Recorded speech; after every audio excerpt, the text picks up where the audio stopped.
السلام عليكم. المحاضرة دي هتكون mathematics. هناخد فيها شوية mathematics هنحتاجهم في حل شرودنجر equation المحاضرتين الجايين.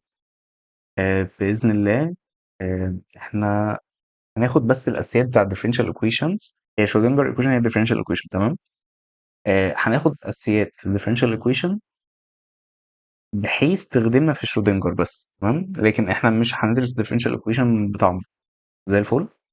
فاحنا هنا هنبدأ بس كده. أول حاجة نتكلم يعني إيه differential equation. differential equation الأول، بس قبل ما نخش يعني إيه differential equation، تعالوا الأول كده نكتب quadratic equation بتاعتنا الجميلة اللي إحنا كنا بناخدها في سنة، تمام. دلوقتي أنا كان عندي x و x سكوير x بلس c بتساوي 0. ال x ده كان function، صح؟ أو يعني كان المفروض إن هو حاليا independent variable. الفل الجزء ده كله عبارة يعني عن function، وده هو ال independent variable بتاع الفانكشن، تمام. والمفروض السولوشن بتاعي كان بيكون إن أنا عندي x1 وx2 وx1 وx2 دول أرقام، تمام. ده كده equation عادية. طيب إيه الفرق ما بين دي وما بين differential equation دي؟ الفرق بكل بساطة إن أنا بدل ما بيكون عندي independent variable بالشكل ده، بيكون عندي differentiation بدل independent variable، تمام. مش بس كده، السولوشن بتاعي مش بيكون أرقام، لا، السولوشن بتاعي بيكون function زي الفل.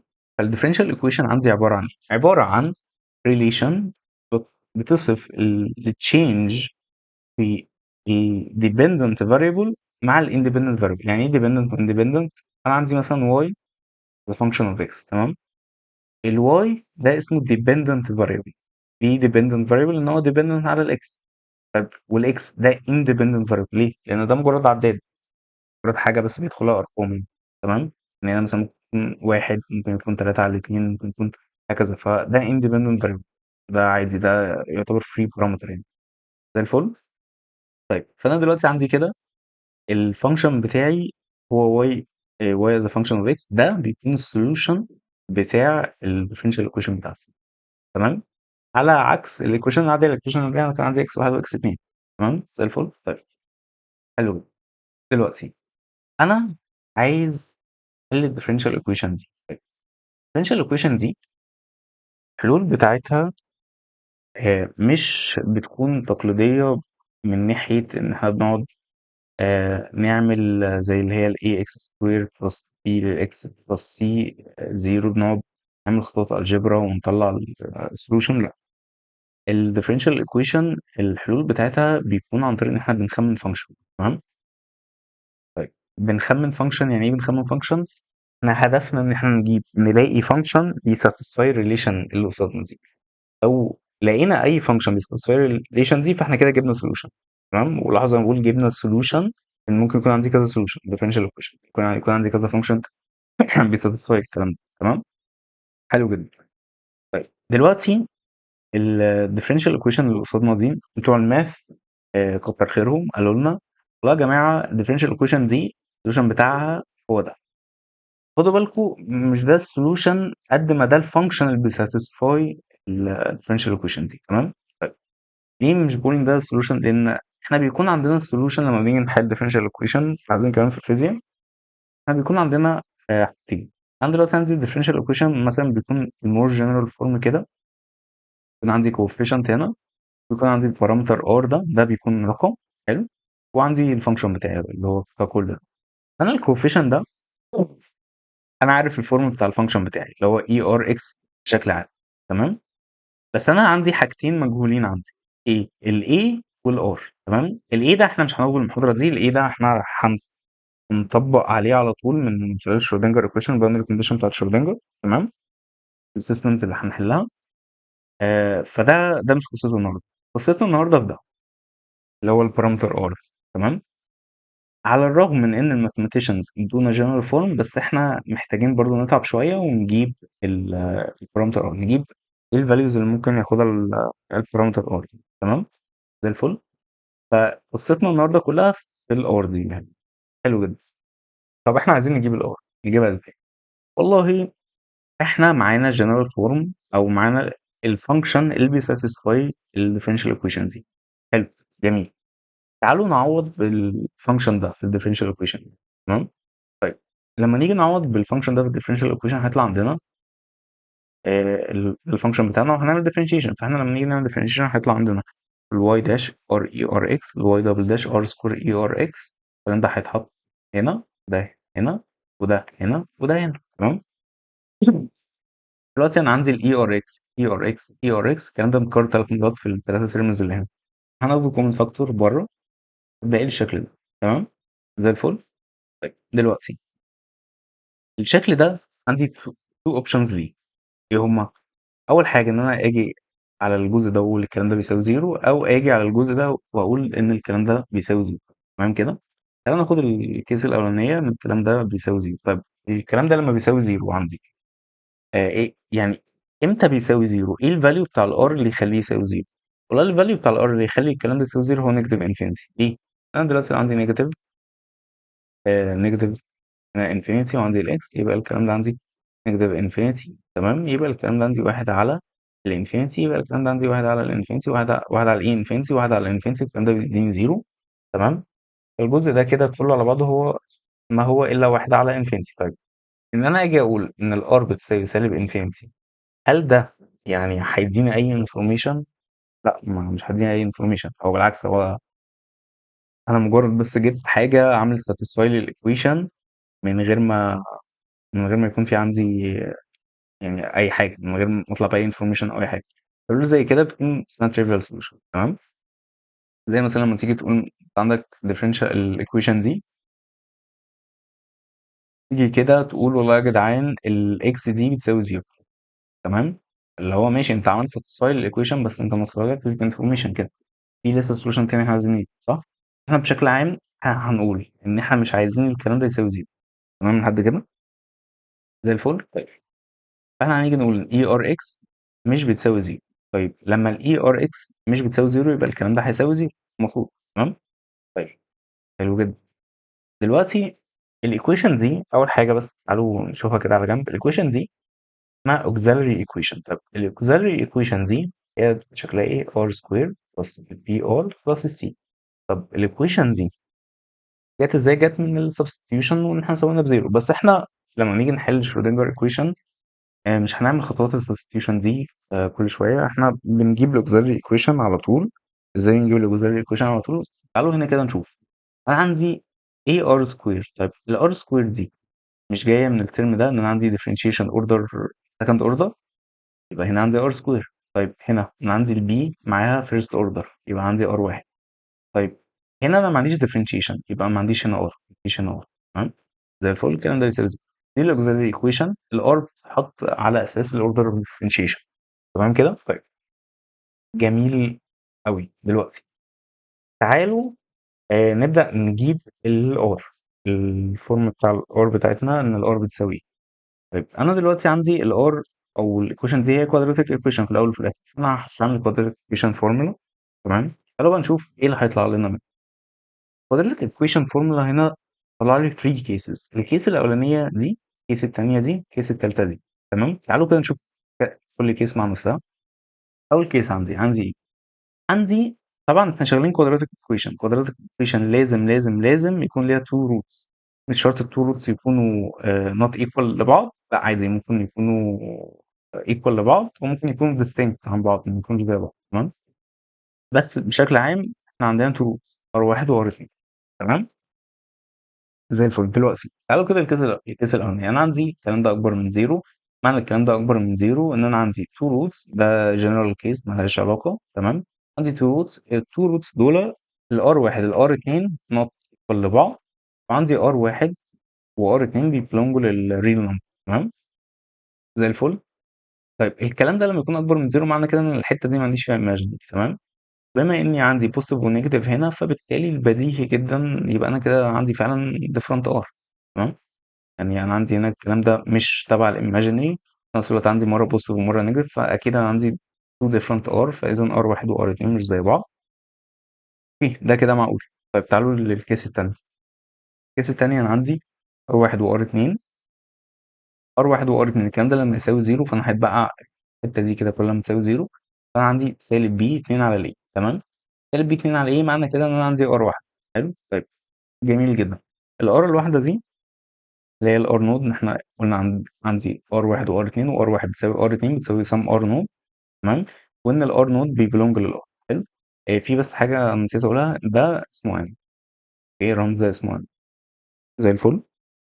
ده بس مجرد بدل ما اكتب اند يعني بنقول عندي كذا شرطه كذا وشرطه كذا وشرطه كذا. تمام. ده بس مجرد رمز لكلمة and. تمام. دي اسمها logical symbols.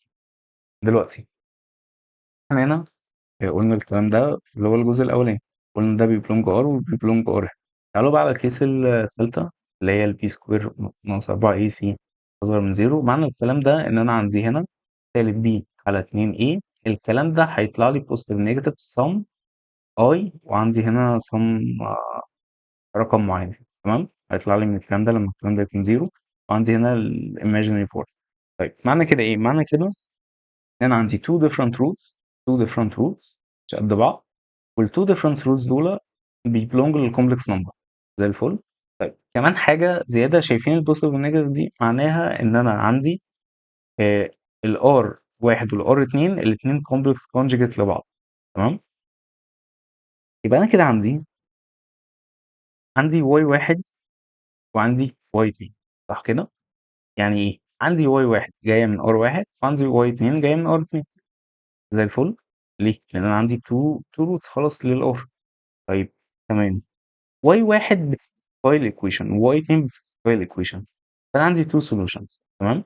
تمام. طيب انا دلوقتي آه في عندي حاجه عايز اقولها قبل بس نتكلم على الحته دي.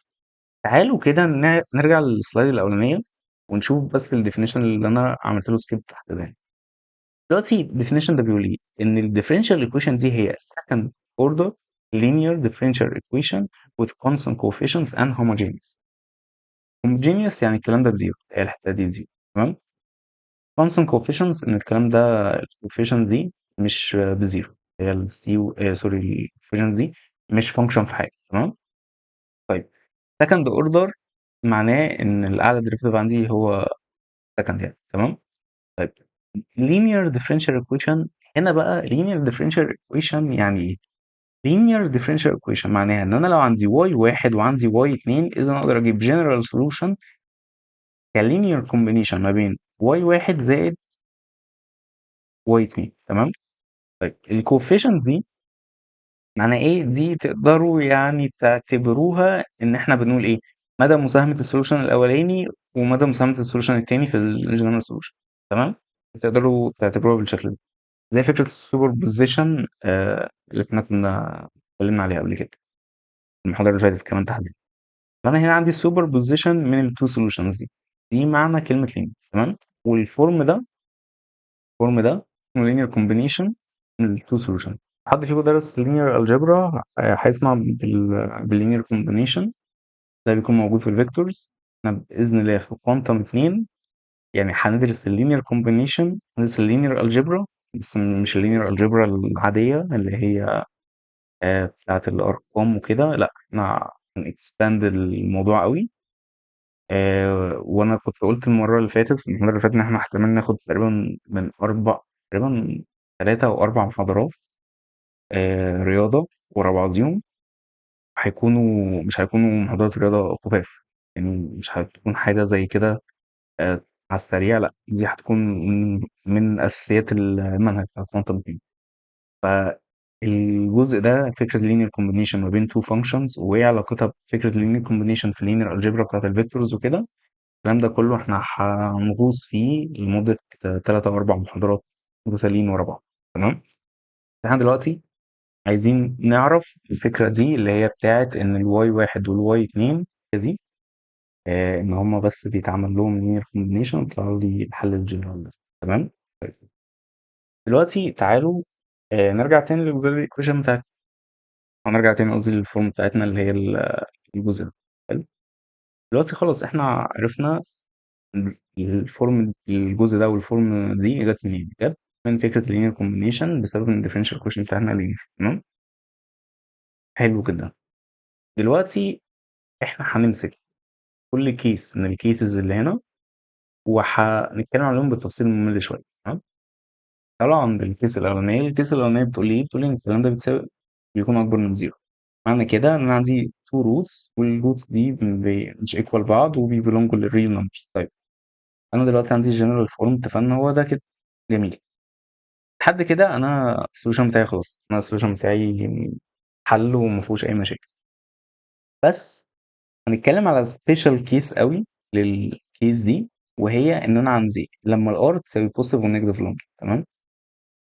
لما الار تساوي بوزيتيف ونيجاتيف لامدا معنى كده ان لامدا ده سم كونستانت. تمام. فانا لما الار تساوي لي الشكل ده سم بوزيتيف نيجاتيف اي رقم، الواي عندي ده بيكون الفورم. تمام. طيب الفورم ده انا ممكن اعدل عليه شويه عن طريق ان انا استعمل الفانكشن دي. ايه الفانكشن دي؟ هل انا مثلا عملت تايبو هنا وكتبت اتش بالغلط؟ لا، ده اسمه كوشاين. ده اسمه شاين بالشين. الكوزاين والساين والحاجات دي سيمتريك فانكشنز بتكون متعرفه على سيركل، لكن ده بيكون متعرف على هايبر هايبر بارابولا فانكشن او هايبربوليك، بيتسمى يعني هايبربوليك فانكشن. تمام. فانا عندي الكوشاين والشاين دول فانكشنز اسمهم هايبربوليك فانكشنز. تمام. الديفينيشن بتاعهم اللي هو يعني الشكل الاكسبوننشال ده. اوكي. احنا كل اللي احنا هنعمله هنقعد ونسبتراكت التو ايكويشنز دول مع بعض، هيطلع لنا اكسبانشن او مش اكسبانشن، يعني هيطلع لنا الاكسبوننشال ده in terms of cosine وشاين، هيطلع لنا الاكسبوننشال ده in terms of cosine وشاين برضه. تمام. طيب حلو جدا. هنعوض بالكلام ده فين؟ هنعوض بالكلام ده في الايكويشن بتاعتنا. اوكي. عندي هنا الاي وعندي هنا الار 2، الكلام ده اهو، ده وده هيتحطوا هنا، هيتحطوا هنا مكان الاثنين دول. طيب مع شوية الجبرا كده هيطلع عندنا الفورم ده. طيب الفورم ده ايه؟ سي واحد وسي اتنين دول جم منين؟ دول جم من هنا بس. خدت التو كونستانت دول خليتهم كونستانت واحد، واخدت التو كونستانتس دول خليتهم كونستانت واحد اسمه سي 2. تمام. ده بس الكيس الاولاني. طيب زي الفل. يبقى انا كده عندي طريقتين للسولوشن، ان انا استعمل الاكسبوننشال ده وعندي ان انا استعمل كوشاين او الشاين. تمام. جميل جدا. اتفقنا بقى ان احنا باذن الله في شرودنجر سي واحد وسي اتنين اللي هي الكوفيشنتس اللي هنا دي هتيجي من الباوندري كونديشن بتاعت الفيزيكال سيستم بتاعتنا. تمام. جميل. دلوقتي تعالوا الكيس التانية. الكيس التانية احنا مش هنتكلم فيها، هي الكيس التانية هما بس السطرين دول. لان هي مش هتقابلنا. يعني مش هتقابلنا في على ما افتكر هتقابلنا في الجزء بتاع البوتنشال ستيب. بس هي مش هناخد يعني الاشتقاق بتاع الشكل ده. هو بشكل عام يعني ان هو الار بتساوي ار واحد وار اتنين. تمام. والار واحد والار اتنين بتساوي الاتنين بيساوي بعض، فانا عندي ار. حلو. فدلوقتي السولوشن بتاعي هيكون الشكل بتاعه ده. طب ايه الشكل ده؟ انا عندي هنا ار وسالب ار، بس انا في هنا عندي اكس. تمام. ده جاي منين؟ ده جاي بسبب ان differential equation second order، وان differential equation لازم يكون ليهم two distinct solution. لازم التو solution يكونوا مختلفين. تمام. فعشان كده الماثيماتيشنز حطوا ان السكند solution يكون في ترم اكس هنا وبيساتسفاي الريليشن بتاعته. تمام. تعالوا بقى الثيرد كيس. والثيرد كيس دي اهم حاجه في المحاضره دي. ليه؟ لان شرودنجر ايكويشن لما يكون الالكترون محبوس في بوتنشال معين مش بيطلع منه ويبدا يديني بقى مستوى الطاقه والكلام ده كله والحاجات اللي احنا عارفينها من الكيمياء والكلام ده.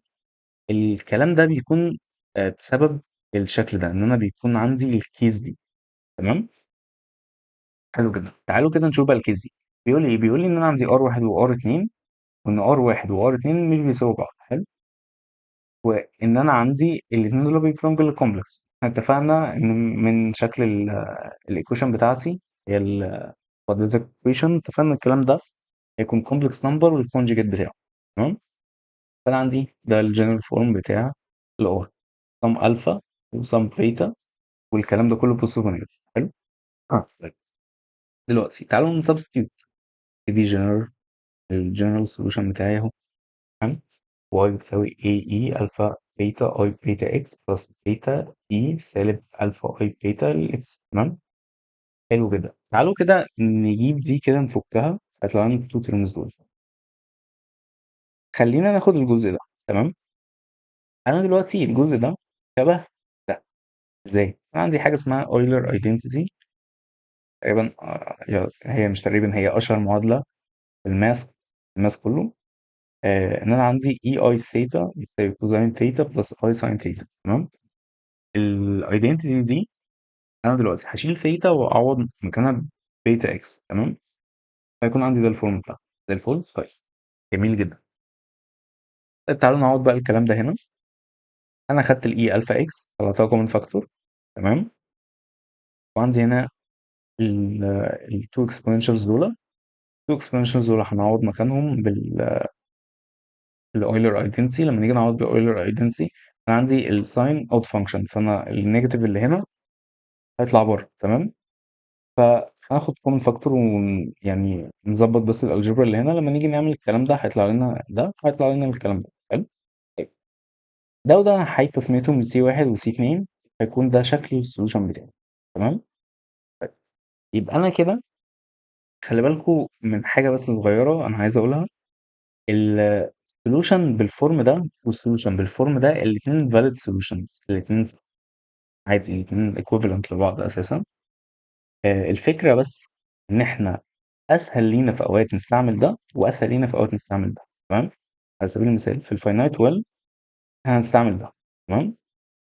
او مش فكره فاينايت ويل. لما بيكون عندي الكترون محبوس اسهل لينا ان احنا نتعامل مع الجزء ده. ليه؟ بيكون اسهل من ناحيه بيبين لنا السيمتري بتاعت الحل بتاعي. يعني انا عندي في كده انتوا عارفين الكوزين والساين بيكون في ما بينهم فيز شيفت وكده، وان الكوزين والساين واحده اود وواحده ايفن فانكشن. فاحنا ساعات بنقدر ان احنا نخلي مثلا الحل ان ترمز اوف كوزين بس او ان ترمز اوف ساين بس. وحتى لما بنخلي الحل ان ترمز في الاثنين يعني بيدينا كده افضليه ان احنا نفهم الحل بتاعنا عباره عن ايه. تمام. ده في حالة لما الإلكترون يكون محبوس. في حالات تانية الإلكترون مش بيكون فيها محبوس. بس بيكون نفس الكيس اللي عندي دي، وبيكون عندي الشكل ده. تمام. الشكل ده بإذن الله برضو هنستعمله تاني في الجزء الخاص بالبوتنشال ستيب لما يحصل عندي سكاترينج الحيطة. بمعنى الإلكترون بيخبط في بوتنشال، البوتنشال ده بيقوم مرادد الإلكترون تاني لورا. تمام. هنستعمل فيها السولوشن ده. فالسولوشنز اللي انا بحطها هنا الديفرنت فورمز الديفرنت كيسز دي كلها فاليد معايا. تمام. وفي برضو ساعات في اوقات الموضوع مش بس كفيزيكس، الموضوع كمان كماثماتكس من ناحيه في فورمز معينه بتسهل عليا ان انا اجيب الكونستنت سي واحد وسي اتنين. لان خلي بالكوا الديفرنشال ايكويشنز مش بس ان انا اجيب فورم الحل ده، لا. اللي هيطول مننا باذن الله لما نيجي نحل شرودنجر هيكون سي واحد وسي اتنين والحاجات الكونستنت دي هتطول معانا. تمام. في هنا عندي كيس أخيرة. الكيس الأخيرة دي هي إن أنا يكون عندي الألفا بتساوي زيرو، ودي الكيس اللي هتبقى علينا في شرودنجر. فبيكون السولوشن عندي ده الشكل بتاعه. تمام. زي الفل. ده كده البيزكس بتاعت الثيوري اوف او دي اي او الاوردينري ديفرنشال ايكويشن. بإذن الله الدنيا يعني تكون سهلة فيها. طبعا انتوا معظمكم حاليا بيفكر طيب ازاي شرودنجر اوردينري ديفرنشال ايكويشن، وازاي احنا بناخد او دي اي، وازاي اساسا شرودنجر ايكويشن فيها partial differentiation للاكس و partial differentiation للتي. معنى كده ان شرودنجر ايكويشن هي partial differential equation، صح كده؟ هو صح فعلا. دي باذن الله اجابتها هتكون في المحاضره الجايه لما نيجي نحل شرودنجر في بوتنشال. نعرف آه ليه احنا بنتكلم على شرودنجر اكنها او دي اي مع انها في الحقيقه بي دي اي partial differential equation. تمام. دي هتكون باذن الله المحاضرة. تمام.